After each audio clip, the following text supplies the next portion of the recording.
سلامونه ګرانو خویندو او وروڼو، امید چې جوړ او روغ اوسئ.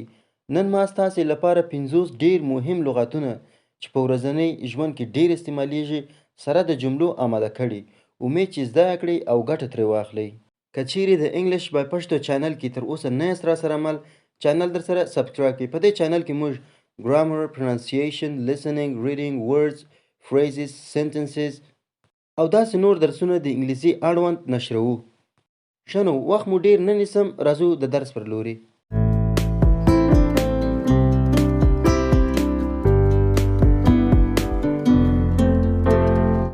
tolerate tolerate یعنی زغمل. I cannot tolerate your faults. زه ستا غلطیانې نسم زغملی. satisfied satisfied یعنی راضي. They are satisfied from our new products. دوی زموږ د نوي تولیداتو څخه راضي دي. loyal loyal یعنی وفادار. The dog is a loyal animal. سپی یو وفادار حیوان دی. behave رویه کول یا چلند کول. You have to behave with your mom respectfully. تاسې باید خپل د مور سره په احترام چلند وکړئ. innocent innocent یعنی بېګناه. John was innocent in car accident. جان د موټر په ټکرېدلو حادثه کې بېګناه و. doubt شک کول. be silent دی doubt ویل کېږي. Please don't doubt my loyalty. لطفاً زما پر وفاداري باندې شک مه کوه. Please don't doubt my loyalty. death دلته بیا be silent دی death ویل کېږي. death یعنی پور. She paid off her debts. دا خپله پورونه ادا کړه. honest honest دا h silent دی. h نه ویل کېږي. honest نه ویل کېږي. honest دی. honest یعنی مهربان. I never found an honest friend. ما هیڅکله یو مهربان ملګری پیدا نه کړ. hour hour یعنی ساعت. دلته بیا h silent دی. hour ویل کېږي. hour نه ویل کېږي. hour یعنی ساعت. 10 hours are left to the match. سیالۍ ته 10 ساعته وخت پاتې دی. break break یعنی دمه یا وقفه. We'll keep on our discussion after a short break. موږ به خپل بحث ته د یو لنډې دمې وروسته ادامه ورکړو. receipt دا receipt ویل کېږي. receipt نه ویل کېږي. p silent دی. receipt receipt ته وایي. هغه کوچنۍ ورقه چې سوپر مارکیټ کې موږ خوراکي شیان رانیسو، د هر یو بیه لیکلي، ټوټل څومره پیسې سوې، څومره به اخیستو، په څو بجې باندې دا شی رانیول سوی، تاریخ او هر څه. هغه کوچنۍ ورقې ته receipt ویل کېږي. Oh, I forgot to take the receipt from the supermarket. زما څخه هیر سول چې رسید د سوپر مارکیټ څخه واخلمه. demonstration یعنی لاریون یا مظاهره. Nowadays we are witness of many demonstrations around the world.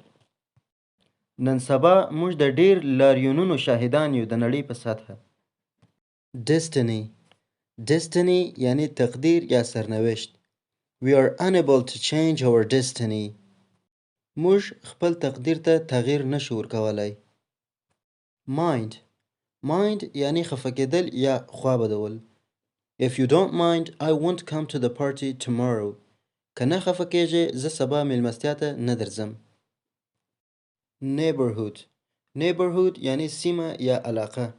دا هر څه چې ستاسو د کورو شاوخوا ته چې نږدې هر څه یې، که کورونه یې، که دوکانونه یې، که هر څه ستاسو کور خواته نږدې چې هغه ټولو ته سیمه یا علاقه یا neighborhood ویل کېږي.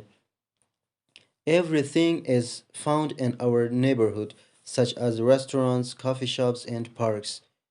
زموږ په سیمه یا علاقه کې هر څه پیدا کېږي لکه رستورانټونه، قهوه خانې او پارکونه. instruct یعنی لارښوونه کول. The doctor will instruct you how to use your medicine. ډاکټر به تاته لارښوونه وکړي چې څنګه خپل دوا استعمال کړې. review یعنی بیا کتل یا بیا یو نظر راچول. Please review your test papers. لطفاً خپل د امتحان ورقې ته بیا کتنه وکړئ. proof ثابتول. The police proved that the man was criminal. پولیس دا ثابته کړه چې کس مجرم و. staff کارکوونکي ته ویل کېږي. په یو دفتر کې ټول کارکوونکي یا په شرکت کې دا ټول کارکوونکي ته staff ویل کیږي. The staff is really happy to receive a raise and the salary. کارکوونکي په دې چې معاش یې یو څه لوړ سي خوشحاله دي. accomplish یعنی تکمیلول یا خلاصول. She accomplished her all chores. دا خپل د کور ټول کارونه خلاص کړه یا تکمیل کړه. executive مشر یا رئیس ته ویل کیږي. په یو دفتر کې یا په یو تجارت کې مشر یا رئیس ته executive ویل کیږي. Yusuf is our executive in the company. په شرکت کې یوسف زموژ مشر یا رئیس دی. offer وړاندیز کول یا پیشنهادول. They offered me my favorite job and I accepted. دوی ما ته زما د خوښې وظیفې پیشنهاد یا وړاندیز وکړل او ما هم قبول کړه. increase یعنی زیاتول. Our boss increased our salary by 15%. زموږ مشر زموږ معاش 15% زیات کړل. borrow یعنی په پور اخیستل. When you need money, sometimes you can borrow from your friends. کله چې ستاسو پیسو ته ضرورت وي بعضې وختونه تاسې کولی شئ خپل د ملګري څخه پور واخلئ. lend په پور ورکول. Banks often lend money to people who need it. بانکونه بعضې وخت هغو خلکو ته چې پیسو ته ضرورت ولري پور ورکوي. harass یعنی زورول. The police will arrest you if you harass the girls. پولیس به تا گرفتار کړي که چیرې ته انجونې وځوروې. punish یعنی سزا ورکول. I have done wrong and I am being punished for it. ما غلطي وکړله په دې خاطر ما ته سزا راکړل سو. strange یعنی جالبه یا عجیبه. It is strange that my small brother can swim. عجیبه ده یا جالبه ده چې زما کوچنی ورور کولی سي لامبو ووهي. suitable یعنی مناسب. The place where you are not respected is not suitable for you. په هغه ځای کې چې ستاسې قدر نه کیږي یا احترام مو نه کیږي هغه ځای ستاسې لپاره مناسب نه دی. fear ویرې ته هم وایي ویرېدلو ته هم وایي. If you fear from doomsday, you won't commit sins. که چیرې تاسې د قیامت د ورځې څخه ویره ولرئ نو تاسې به ګناهونه ونه کړئ. confident یعنی باوري. She is confident on herself that will pass the exam. دا په ځان باوري ده چې په امتحان کې کامیابه کیږي یا بریالی کیږي. entertainment تفریح یا ساعتیري. Let's go outdoor for entertainment. راځه چې د تفریح لپاره د باندې ووځو. ability یعنی توانایی یا استعداد. Allah gave different ability to everyone. خدای هر چاته مختلف توانایی یا استعداد ورکړی. encourage یعنی تشویقول یا هڅول. You have to encourage your children for their progress. تاسې باید خپل ماشومان د هغوی د پرمختګ لپاره وهڅوئ. reluctant یعنی ناخوښ یا ناراضي. She appears reluctant. Maybe she is not agree to work with us. دا خوابدې ښکاري شاید زموږ سره په کار کولو باندې راضي نه وي. regretful یعنی پښیمان. I'm regretful from what I did with you. Please forgive me. زه د خپل هغه کړو څخه پښیمانه یم چې ستا سره مې وکړه. لطفاً ما وبخښه. occupation یعنی مسلک. I'm a bus driver and I love my occupation. زه یو بس چلوونکی یم او زه خپل د مسلک سره مینه لرم. guess سوچ کول یا فکر کول. Can you guess what do we have in lunch? آیا سوچ کولی سې چې څه مو غرمې ډوډۍ ته آماده کړي؟ hate نفرت کول.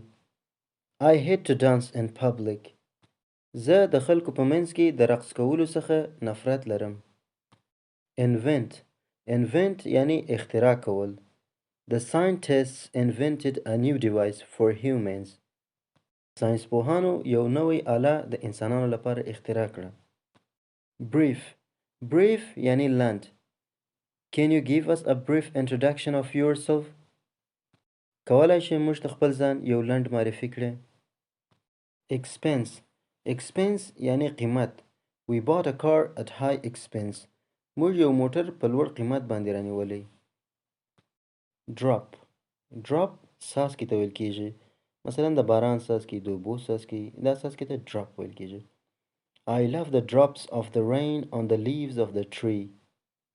زما د باران څاڅکي خوښیږي د درختې پر پاڼو باندې. Terrify یعنی بیرول یا ویرول.